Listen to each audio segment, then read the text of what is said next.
Hoje eu tenho uma história incrível para compartilhar com vocês, algo que talvez você nunca tenha ouvido falar. Você já ouviu falar em empresas como a Heinz, a Colgate, a Quaker ou também aquela loja de calçados Foot Locker? Bem, essas gigantes do mundo dos negócios têm algo muito em comum, algo que é um segredo fundamental do sucesso dessas empresas. Quer saber qual o segredo? O que ele tem a ver com a Bíblia?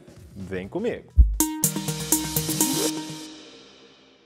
Acho que a maioria de vocês sabe que atualmente eu estou morando na Tailândia, é isso mesmo. Aproximadamente um ano atrás eu saí do Brasil para viver a missão de Deus no mundo. Hoje eu trabalho como missionário digital, criando estratégias e métodos de evangelismo para o mundo inteiro. Só para vocês terem uma ideia, o alcance das redes sociais e do trabalho que a igreja faz nesse sentido é incrível. Existem vários países aqui na Ásia onde é proibido pregar em público, mas digitalmente você pode falar o que você quiser. E é por isso que a gente está trabalhando com esses lugares para que eles possam alcançar pessoas através das redes sociais. Sabe como tudo isso é possível? Sabe quem financia toda essa estrutura e também apoia em toda essa missão de pregar o evangelho em outros lugares? Você. Você e todos os fiéis que ofertam e dizimam fielmente para que isso aconteça. Mas você já parou para pensar em como as coisas eram antes do sistema dos dízimos? Já pensou nisso? Nem me dê bom dia hoje, porque eu quero meu dinheiro.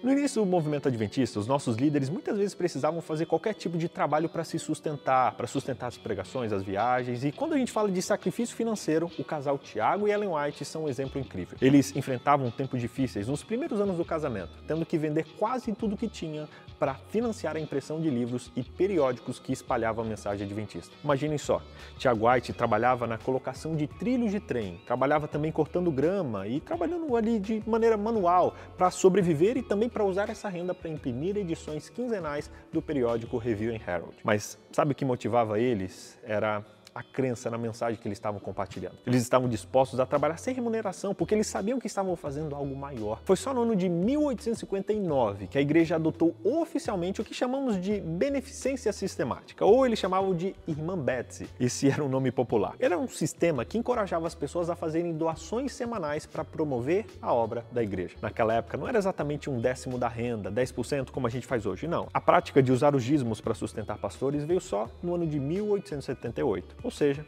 vários anos depois. Benevolência sistemática ou Irmã Betsy era um sistema de ofertas baseado principalmente em 1 Coríntios 16:2 e 2 Coríntios 9:5-7. Depois confere esse texto para você entender o que eu estou falando. A orientação era que os homens separassem entre 5 a 25 centavos de dólar e as mulheres entre 2 e 10 centavos. E aqueles que tinham prioridades separavam entre 1 e 5 centavos para cada 100 dólares em propriedades que possuíam. E aí você fala, BJ, mas centavos? Gente, naquela época o dólar ele era bem diferente do que a gente conhece hoje. E isso era um grande valor para aquela época e também era muito acessível para que todos pudessem contribuir. Esse dinheiro ele era destinado a espalhar as 3 mensagens angélicas de Apocalipse capítulo 14. Embora fosse um sistema simples, era uma maneira prática de contribuir para a obra de Deus, não importando a sua condição financeira. Foi só no ano de 1876 que D.M. Cartwright, enfim, um estudioso publicou 2 artigos na revista Review and Herald que argumentavam com base na Bíblia que Deus exigia que o seu povo devolvesse 1/10 da sua renda. Eles mencionaram Abraão, que devolveu o dízimo segundo Gênesis, e também as leis mosaicas que tratavam do dízimo. A sede mundial da igreja convocou então uma reunião especial naquele ano para estudar o assunto e votou a favor da mudança. Gente, imagina a revolução que isso trouxe na forma como os adventistas encaravam suas finanças e a sua relação com Deus. Passamos então a entender que devolver 10% da nossa renda, o dízimo, era uma maneira concreta de demonstrar a nossa fidelidade a Deus, além de oferecer também ofertas voluntárias, além aí dos 10%. Quando a gente fala sobre dízimo e a sua fundamentação bíblica, a gente não pode deixar de citar Malaquias capítulo 3. Esse é um texto bíblico que destaca a importância de devolver os dízimos e ofertas a Deus. Ele nos lembra da gravidade de reter recursos que pertencem ao Senhor. Além disso, ele promete bênçãos incríveis para aqueles que são fiéis. O livro de Malaquias ele foi escrito num momento de apostasia, mas Deus estava ansioso para abençoar o seu povo e da mesma forma, ele deseja abençoar você nos dias de hoje. Siga as orientações de Deus e a bênção dele vai acompanhar você. Agora, dá uma olhadinha na declaração de Malaquias capítulo 3, verso 9. Ele foi muito claro ao dizer que não devolver o dízimo a Deus é roubá-lo. Você já imaginou alguém roubando o dono do universo, o Todo-Poderoso? Pois é, quando não devolvemos o dízimo, é isso que nós fazemos. Aqui a gente vê claramente que roubar a Deus resulta em maldição, algo que no caso dos israelitas se manifestava na perda da safra. No entanto, essa advertência é seguida por uma promessa incrível no verso 10, dizendo que quando levamos fielmente os dízimos para a casa de Deus, Ele derrama uma bênção tão grande que não há espaço suficiente para recebê-las. E o verso 12 reforça essa promessa, afirmando que todas as nações dirão: vocês são felizes. Deus deseja que o seu povo seja abençoado e também que o seu povo seja testemunha na área da mordomia, ou seja, na administração financeira. E aqui vem uma curiosidade interessante. Muitos dos grandes empresários da história atribuíram a sua prosperidade à fidelidade na devolução dos dízimos. Um homem famoso e rico, como o Sr. Rockefeller, por exemplo, o primeiro bilionário do mundo, começou a devolver o dízimo quando ganhava apenas $3,50 por semana. E ele não está sozinho nessa lista. Empresários ricos como o Heinz, o dono daquela empresa gigante Kraft,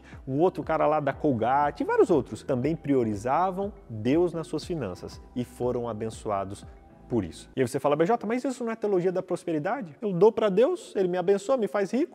Gente, não. Teologia da prosperidade diz que você dá só para receber algo em troca, e não é isso que eu estou falando. Malaquias 3 nos revela que Deus tem um desejo profundo de mostrar o seu poder em nosso favor. No verso 10, Ele está literalmente pedindo: hey, me testem, sejam fiéis nos dízimos, que vocês vão ver o que eu vou fazer por vocês. Para reforçar essa ideia, o texto de 2 Crônicas 16, verso 9, nos diz que Deus está procurando pessoas por meio das quais Ele possa manifestar a sua força. Isso não se trata de teoria da prosperidade, porque o dízimo não é um ato de pedido, é um ato de gratidão, entende? Deus não pede para você dar algo e em troca Ele te faz prosperar. Deus pede que você devolva parte daquilo que Ele já te deu, parte da prosperidade que Ele já te concedeu antes. E a coisa fica ainda mais feia quando a gente entende que quando não devolvemos o dízimo, nós roubamos o dinheiro que financiaria a missão de Deus. E além disso, roubamos a nós mesmos, impedindo que o poder de Deus possa estar abençoando a nossa vida na sequência e na continuidade dela.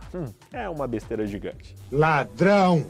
Malaquias 3 nos apresenta duas motivações poderosas para sermos fiéis a Deus na área financeira. Primeiro, manter as provisões da casa do Senhor, garantindo ali que a obra continue e que as coisas continuem acontecendo. E segundo, para experimentarmos a generosidade para com aqueles que são fiéis. Finalmente, Malaquias 3, verso 2 e 3 nos lembra que Jesus está voltando e Ele deseja nos levar para o céu. E a devolução fiel dos dízimos é um método que Ele usa para refinar o nosso caráter e nos preparar para a sua volta. Pessoal, esse é um chamado para colocarmos a Deus em primeiro lugar diante de todas as coisas, inclusive daquela que é mais difícil, o nosso dinheiro, as finanças, para que assim sejamos testemunhas do poder transformador de Deus na minha e na sua vida. Resumindo, primeiro, os dízimos têm o propósito de manter as provisões na casa do Senhor, garantindo ali que a obra continue a ser realizada. Segundo, os dízimos nos motivam a experimentar a generosidade para com aqueles que são fiéis. Terceiro, Deus tem um desejo muito profundo de mostrar o seu poder em favor dos fiéis. E quarto, quando a gente não devolve o dízimo, a gente rouba de Deus duas coisas valiosas: o recurso que pertence a Ele e a oportunidade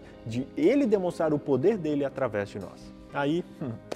Aí não vale a pena, gente. Que Deus abençoe você, que você entenda que devolver os dízimos não é um ato de sacrifício, mas um ato de amor. É um presente de Deus para mostrar para você e para o mundo de que nada deve tomar o trono do teu coração, inclusive e especialmente o dinheiro. Seja fiel nos dízimos e nas suas ofertas. Seja organizado com as suas finanças. Use isso e esse princípio para você abençoar a igreja e abençoar pessoas através das suas ofertas, porque fazendo assim, você vai devolver um pouco do que Deus já te deu e assim vai mostrar que você é digno de receber mais. Afinal, você administra com sabedoria o pouco que Deus coloca sobre suas mãos. Que Deus use você e que esse pouco se torne muito, para que você seja uma bênção para as pessoas e para a obra de Jesus.